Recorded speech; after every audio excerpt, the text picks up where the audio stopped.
저는 오늘 당신은 언제 우십니까? 라는 제목으로 하나님의 말씀을 여러분들과 함께 나누고자 합니다. 당신은 언제 우십니까? 여러분은 언제 뜨거움을 느끼냐라는 물음입니다. 내가 어떤 일에 눈물을 흘릴 수 있다라는 것은 거기에 내 마음이 있다라는 뜻일 것입니다. 오늘 우리는 눈물을 잃어버린 시대를 살고 있지 않습니까? 먹고 사는 일에 치여서 어쩌면 우리의 눈물이 메말라 버린지도 모르겠습니다. 하지만 오늘 성경 본문의 느헤미야는 울었습니다. 언제 무엇을 보고 울었습니까? 바로 이스라엘 백성들이 고통받고 성벽이 회파되었다는 그 소식을 듣고 눈물을 흘렸습니다. 오늘 본문의 느헤미야의 시대적인 배경은 이렇습니다. 이스라엘과 남유다가 멸망해서 바벨론의 포로로 잡혀간 후에 바벨론은 이후에 페르시아에 의해서 멸망하게 됩니다. 그리고 그 유명한 왕 페르시아의 고레스 왕의 그 칙령에 의해서 이스라엘의 회복과 재건이 예언의 말씀대로 총 3차에 걸쳐서 이루어지게 되는데 1차 기한은 스룹바벨의 성전 건축이 되었던 게 1차 기한이고 2차 기한은 에스라의 신앙 개혁 운동, 그것이 2차 기한이고 3차 기한은 느헤미야의 성벽을 재건하는 것에 의해서 이 회복이 이루어지는데 그 3차 기한의 배경이 이 느헤미야가 있습니다. 오늘 본문의 1절에서 3절까지 말씀 한번 다 같이 한번 읽어보도록 하겠습니다. 시작. 사가랴의 아들 느헤미야의 말이라. 아닥사스다 왕 제20년 기슬로월에 내가 수상궁에 있는데 내 형제들 가운데 하나인 하나니가 두어 사람과 함께 유다에서 내게 이르렀기로 내가 그 사로잡힘을 면하고 남아있는 유다와 예루살렘의 형편을 물은즉 그들이 내게 이르되 사로잡힘을 면하고 남아있는 자들이 그 지방 거기에서 큰 환난을 당하고 능력을 받으며 예루살렘 성은 허물어지고 성문들은 불탔다 하는지라. 이 짧은 3절의 말씀에 대조적인 표현 두 가지가 나오고 있습니다. 먼저 1절에 보면 사가랴의 아들 느헤미야라는 이 단어 속에 하가랴의 아들 느헤미야 할 때 이 하가랴라는 이름의 뜻과 느헤미야라는 그 이름의 뜻이 대조되어서 나오고 있습니다. 성경에서 이름은 그냥 우연히 지어진 것이 아닙니다. 하나님께서 자신의 일을 하실 때 아브라함을 아브라함 열국의 아비로 이름을 바꿔주시는 경우들이 있고 야곱을 이스라엘로 그 이름을 바꿔서 부르는 것처럼 특별한 의미가 그 이름 속에 담겨져 있다는 것입니다. 오늘 또 그렇습니다. 먼저 이 하가랴의 뜻은 여호와께서 어둡게 하셨다라는 뜻입니다. 하가랴의 아들 느헤미야 할 때 이 느헤미야의 뜻은 무엇이냐면 여호와께서 위로하신다라는 뜻이 있습니다. 여러분 이게 무슨 말이겠습니까? 하가랴는 어두운 이 땅의 현실을 반영하는 이름입니다. 어두운 세상이라는 거예요. 나라가 함락되고 성전이 회파되며 성벽이 무너진 암울하고 어두운 현실이라는 뜻입니다. 오늘 또 마찬가지일 것입니다. 여러분 먹고 살기 힘든 시대입니다. 성과주의, 경쟁사회, 황금만능주의, 피로사회의 이 현실에 급급한 채 치열하게 우리들이 살아가고 있습니다. 코로나가 확산되고 예배가 멈춰지며 신앙을 잃고 떠나는 청년들이 많이 있습니다. 근데 느헤미야 이러한 때에도 여호와의 위로가 이 암울한 현실 가운데서도 피어나고 있었다라는 것을 의미하고 있다라는 것입니다. 항상 그런 것 같아요. 어둠만 있었던 적은 없었던 것 같습니다. 어둠만 있지 않습니다. 암울한 현실만 있지 않습니다. 항상 그 고통 속에는 피어나는 위로가 있고 어둠 속에는 하나님이 숨겨두신 빛이 있었습니다. 여러분 코로나로 인해서 다 신앙이 침체되고 다 무너진 것 같습니까? 아닙니다. 오히려 이 기간 동안 더 신앙이 자라고 어둠 속에서도 더 주님과 깊은 교제를 나누고 있는 청년들이 있습니다. 신앙이 더 성장했다 말하는 청년들이 있습니다. 세상이 다 치열하게 돌아간다고 경쟁사회라고 여러분 모든 청년들이 다 현실에 매몰되어서 급급하게 먹고 사는 것만 신경 쓰며 살 것 같습니까? 아닙니다. 그 어둠 속에서도 세상의 가치를 뚫고 송곳처럼 삶의 의미를 추구하면서 하나님 나라와 비전을 꿈꾸면서 살아가는 청년들이 있습니다. 우리 교회에도 있습니다. 현실 속에서는 어렵지만 주님의 비전을 품고 묵묵하게 나아간 청년들이 있다는 말입니다. 바로 이 느헤미야가 이 어둠 속에 하나님이 숨겨두신 위로와 같은 사람이었다라는 것입니다. 이런 하나님의 위로와 같은 사람이 어떤 특징을 가지고 있는 사람이냐면 바로 두 번째 대조되는 단어를 통해서 우리가 살펴볼 수 있습니다. 지금 이 1절과 3절 사이에 또 하나의 대조되는 단어가 있는데 대조되는 장소가 나오고 있습니다. 하나는 수상궁이라는 장소가 나오고 또 하나는 예루살렘 성이라는 장소가 나오고 있습니다. 수상궁은 현재 느헤미야가 실제로 거하고 있는 장소를 말합니다. 페르시아의 왕궁을 뜻합니다. 반면에 예루살렘 성은 느헤미야의 마음이 있는 장소라고 할 수가 있습니다. 느헤미야는 페르시아의 고위직으로 왕궁에서 평안하게 거하고 있었습니다. 하지만 그의 마음은 어디에 있었습니까? 그의 마음은 그곳에 있지 않았다라는 것입니다. 어디에 있습니까? 바로 예루살렘 성, 이스라엘, 하나님의 나라, 고통받는 하나님의 성전과 백성들에게 그 마음은 가 있었다라는 뜻입니다. 다시 표현하면 그의 마음은 하나님께 가 있었습니다. 이것이 바로 느헤미야가 하나님이 숨겨두신 위로가 되는 그 이유다라는 것입니다. 4절의 말씀이 이렇게 기록합니다. 내가 이 말을 듣고 앉아서 울고 수일 동안 슬퍼하며 하늘의 하나님 앞에 금식하며 기도하여. 느헤미야는 지금 가만히 있어도 충분히 잘 먹고 잘 사는 사람이었습니다. 그런데 그는 그런 평안함을 마다하고서 이스라엘의 회파와 고통의 소식을 듣고서 눈물을 흘리면서 지금 금식하고 있었다라는 것입니다. 왜 그렇습니까? 그는 자신이 잘 먹고 잘 사는 것이 인생의 목적이 아니었습니다. 그의 마음은 바로 하나님께 가 있었기 때문입니다. 다시 말해 하나님이 주신 마음이 그 안에 있었기 때문이라는 것입니다. 여러분의 마음은 지금 어디에 있습니까? 여러분, 우리의 마음은 지금 어디에 있습니까? 수상궁에 가 있습니까? 내가 어떻게 하면 잘 먹고 잘 살 수 있을까? 어떻게 하면 이 세상을 평안하게 살아갈 수 있을까를 골몰하고 계십니까? 아니면 우리들의 마음이 예루살렘 성에 가 있습니까? 여러분, 동물의 존재 목적이 무엇인지 아십니까? 종족 보존이라고 합니다. 잘 먹고 잘 사는 거예요. 그런데 여러분, 인간의 존재 목적이 무엇인지 아십니까? 진리 보존이라고 합니다. 진리를 이 땅 가운데 이루면서 사는 것이라고요. 그런데 오늘날 우리 대부분의 인간들이 육적인 존재로 살아가다 보니 이 종족 보존의 모든 인생의 목적을 둔 채로 살아가게 된다라는 것입니다. 아닙니다. 영적인 삶이 되어야 합니다. 비전의 사람이란, 소명자의 삶이란 바로 이런 것입니다. 이 어두운 세상 가운데 하나님이 준비해 놓으신 불꽃 같은 사람, 하나님께서 숨겨두신 위로 같은 사람은 다른 사람이 아닙니다. 수상궁에 내 마음을 두고 사는 것이 아니라 예루살렘 성, 바로 하나님의 마음이 있는 곳, 하나님의 눈물이 있는 곳에 내 마음을 두고 살아가는 사람이라는 것입니다. 제가 예전에 정말 은혜를 받았던 설교 한 편이 있는데, 한나가 자식이 없어서 울면서 기도를 했던 그 사무엘상의 본문 내용이었습니다. 여러분, 사무엘의 엄마인 그 한나는 자식이 없었습니다. 그 당시에 자식이 없다는 것은 저주받은 여인이라는 것을 뜻했습니다.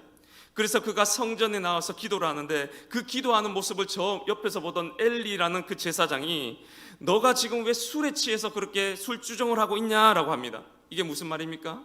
그 정도로 울면서 간절히 미친 여자처럼 기도를 하고 있었기 때문이었습니다. 하나님, 저에게도 자식을 좀 주십시오.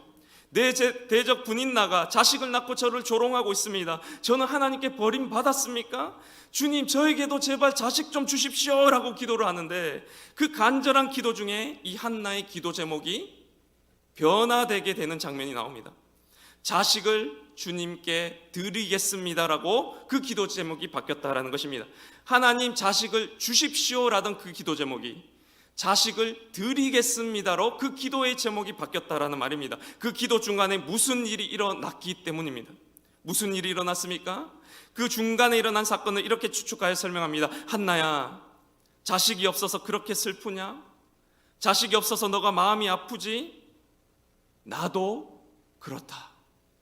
나도 내 마음과 내 뜻을 이스라엘 내 백성에게 전해줄 자식이 없어서 하나님이 나도 너무나도 가슴이 아프단다. 여러분, 이때가 왕이 없는 무법의 사사시대의 시작을 알리는 때였습니다. 그때 기도 중에 한나가 이렇게 대답합니다. 주님도 자식이 없어서 마음이 아픕니까? 저에게 자식을 주십시오. 제가 그 아들을 주님께 바치겠습니다 라고 했다라는 것입니다. 그래서 사무엘이 탄생했고, 그 사무엘을 성경은 표현하기를 사무엘상 2장 35절에 이렇게 말합니다. 내가 나를 위하여 충실한 제사장을 일으키리니 그 사람은 내 마음 내 뜻대로 행할 것이라. 그리고 이 한나의 기도를 성경은 말하기를 사무엘상 1장 15절에 이렇게 말합니다. 한나가 대답하여 이르되 내 주여 그렇지 아니하니이다. 나는 마음이 슬픈 여자라. 포도주나 독주를 마신 것이 아니요 여호와 앞에 내 심정을 통한 것 뿐이오니. 하나님과 내 마음이, 하나님과 내 심정이 통했다라는 것입니다. 여러분, 비전은, 여러분 소명은 하나님과 내 마음이 통할 때 부어지는 것입니다. 여러분, 내 욕망이 비전이 아닙니다.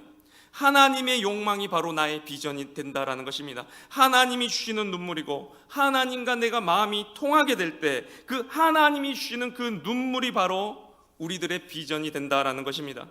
오늘 느헤미야는 바로 이 하나님과 마음이 통한 그 눈물을 흘리고 있었습니다. 그 하나님의 마음이 느헤미야를 점령하기 시작했습니다. 느헤미야는 그 예루살렘 성이 해파되고 하나님의 백성들이 환난을 당한다는 소식을 듣고 울며 금식하며 기도를 하는데 자기 욕망을 기도하지 않습니다. 하나님의 말씀들을 이렇게 언급하면서 주의 말씀을 이뤄주십시오라고 기도하고 있다라는 것입니다. 예전에 그 온누리교회에 원유경 목사님이란 분이 계셨는데, 그 목사님이 이런 표현을 하신 것을 들었습니다. 하나님이 찾으시는 기도가 있습니다. 여러분, 하나님이 찾으시는 기도가 있다라는 거예요. 그리고 그 기도는 반드시 응답된다라는 것입니다. 요한복음 15장에 보면 무엇이든지 구하라 내가 시행하리니 라는 말씀이 있습니다.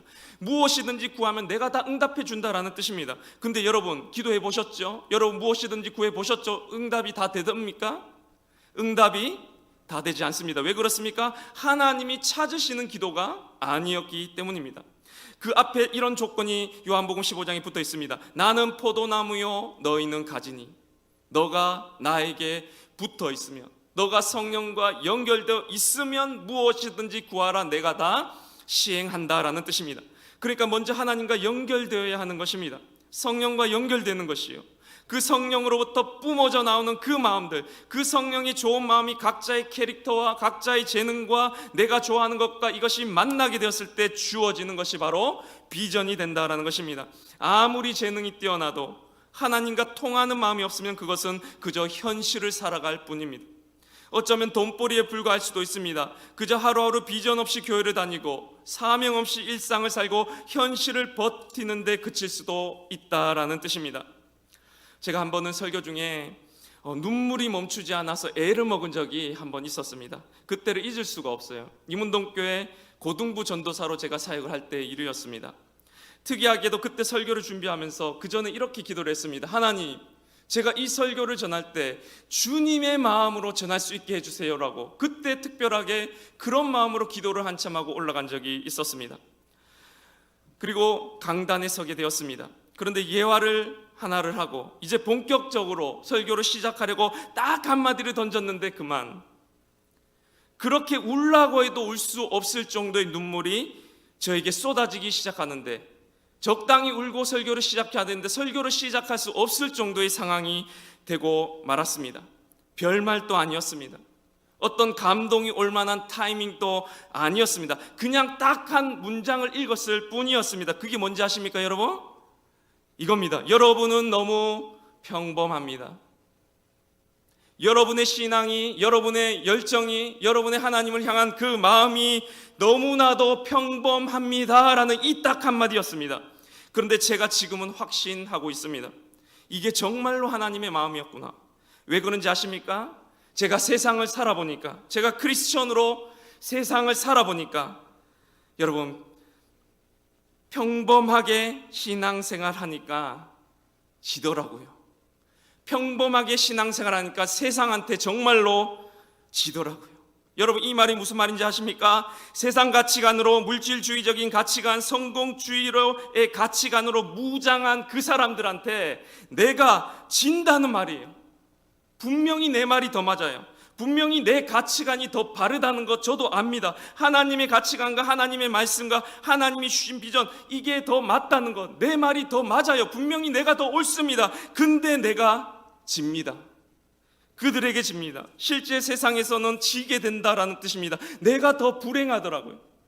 내가 더 기쁘지가 않더라고요. 내가 더 그들보다 평안이 없다라는 말입니다. 세상 가치관으로 무장해서 집에 이런 것들, 돈과 평안의 조건들을 가득 세워놓는 그 사람들보다 내가 지더라고요. 내가 더 평안이 없게 된다라는 뜻입니다. 평범하게 신앙생활 하면은요, 저는 그래서 정말로 이제는 압니다. 평범하게 신앙생활하면 때로는 안 하는 것만 못하게 된다라는 것을 압니다. 차라리 세상적인 가치관으로 딱 무장해서 그것을 올인해서 사는 게 오히려 더 행복합니다. 여러분, 그러면 뭐가 평범하지 않게 신앙생활하는 건지 아십니까? 간단합니다. 기도로 성령과 연결되어서 그 성령이 주시는 그 마음을 내가 하루하루 실천하면서 사느냐 안 사느냐가 평범함과 비범함을 결정짓는 단 하나라는 것입니다. 바로 느헤미야처럼 말입니다. 여러분, 오늘 마지막 11절의 말씀을 한번 다 같이 읽어보도록 하겠습니다. 시작. 주여 구하오니 귀를 기울이사 종의 기도와 주의 이름을 경외하기를 기뻐하는 종들의 기도를 들으시고 오늘 종이 형통하여 이 사람들 앞에서 은혜를 입게 하옵소서 하였나니 그때 내가 왕의 술관원이 되었느니라. 아멘. 느헤미야가 하나님의 마음으로 기도를 했습니다.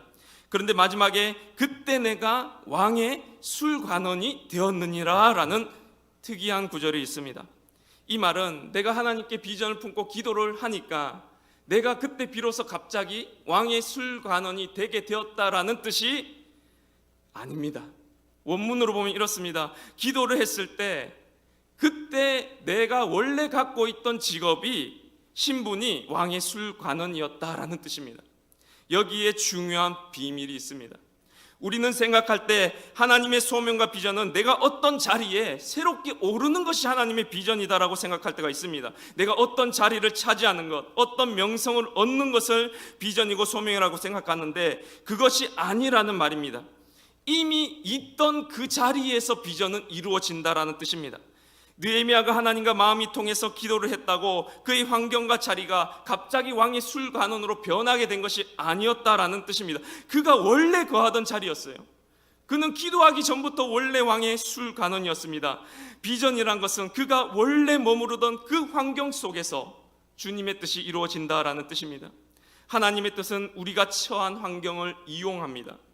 내가 겪어온 삶의 과정을 사용합니다. 심지어 내가 겪었던 고통과 내가 피하면 했던 그 상처들까지도 다 하나님은 사용하셔서 주님은 자신의 뜻을 이루신다라는 말입니다. 다시 말해서 여러분, 내가 높은 지위에 오르지 못했다고 해서 하나님의 비전을 이루지 못한다는 말이 아니라는 것입니다. 내가 어떤 자리에 오르는 것이 하나님의 소명을 이룬다고 말하지 마십시오. 내가 꼭 어디 선교를 가고 내가 어디 목사가 되고 내가 어디 교회 안에 어떤 봉사를 해야지만 하나님의 소명을 이루었다고 생각하지 마시기 바랍니다. 하나님의 소명은 그런 것이 아닙니다. 내가 거하는 이 자리에서 내가 청소를 하든 집안일을 하든 내가 재수 삼수를 하든 여전히 남들의 보기에 초라한 삶을 살아가든 할 것 없이 그 자리에서 그러한 현실 속에서 그러한 삶의 자리 한 복판에서 주님의 뜻과 주님의 마음을 내가 하루하루 실천하는 그것이 바로 하나님의 소명을 이뤄내는 것이라는 말씀입니다. 하나님의 나라는 가는 것이 아니라 임하는 것이다라는 말이 있습니다. 하나님의 나라는 가는 것이 아니라 임하는 것이다. 여러분, 비전은 어디 가서 이루는 것이 아닙니다. 이곳에서 이루어지는 것입니다. 하루하루 하나님과 통한 마음으로 살아가는 일상이 바로 나의 소명이요 비전이기 때문입니다. 여러분, 한번 신호등 사진 한번 보시겠습니까? 신호등, 옛날 신호등입니다. 요즘 신호등이랑 뭐가 다른 것 같습니까? 요즘 신호등은 그 옛날 신호등 옆에 뭐가 붙어 있죠? 한번 다음 사진 볼까요? 요즘 신호등은 옆에 숫자도 나오고 옆에 저기 표시가 떨어지는 그 표시도 나옵니다. 여러분, 그런데 언제부터 이 신호등 옆에 숫자 표시가 생겨나기 시작한 줄 아십니까? 누가 이걸 개발했을까요? 어느 날 학교에서 하교하던 한 초등학생이 초록불이 깜빡이는 것을 보고 달려서 길을 건너는데 깜빡이다가 갑자기 빨간불로 변했습니다. 그 바람에 목숨을 잃은 안타까운 사건이 있었다고 합니다. 그 아이의 아버지가 이 신호등의 숫자를 만들었다라고 합니다. 여러분, 우리 삶을 한번 보십시오. 좋은 일만 있지 않습니다. 정말 나쁜 일도 많고 정말 아픈 적도 많았고 정말 다시는 떠올리고 싶지 않은 사건들, 여러분 각자 저마다 다 다르게 있을 것입니다. 그것이 여러분의 소명이 되고 그것이 여러분의 비전이 될 수도 있다라는 뜻입니다. 내가 그렇게 피했으면 했던 그 일마저도, 그런 일을 겪은 내가, 그런 나만이 생각하고 듣고 가슴 아파하고 눈물 흘리는 그 일이 각자 저마다에게 있기 때문입니다. 저는 교회 학교를 하면 그 교회 학교 선생님들을 보면 항상 그래요. 학창시절에 문제 일으켰던 선생님들이 꼭 교사한다고 거기 와 있더라고요. 상처를 입었지만 우리는 주님 안에서 상처 입은 치유자로 변모될 수 있기 때문이라는 것입니다. 사랑하는 청년 여러분, 우리의 소명과 비전은 멀리 있는 것이 아닙니다. 어떤 특정한 자리도 아니고 어떠한 성취도 아닙니다. 우리의 일상에 있고 내 소소한 삶에 있고 내가 겪고 살아온 평범한 하루에 있습니다. 거기서 주님의 마음을 구하시기를 바랍니다. 내 마음을 수상궁이 아닌 예루살렘 성에 늘 두시기를 바랍니다. 성령과 연결되어서 거기서 뿜어져 나온 그 마음을 하루하루 실천하면서 평범한 크리스천이 아닌 비범한 크리스천으로 살아가시기를 바랍니다. 어디 가려고 하지 마시고 내가 거한 곳을, 그 자리를 소명의 자리로 바꾸고 변화시키십시오. 그리하여 주님의 시선과 주님의 마음으로 하루하루를 살아가시는, 하나님이 숨겨놓으신 위로가 되시는 이문동의 모든 청년들 되시기에 간절히 바랍니다. 기도하시겠습니다.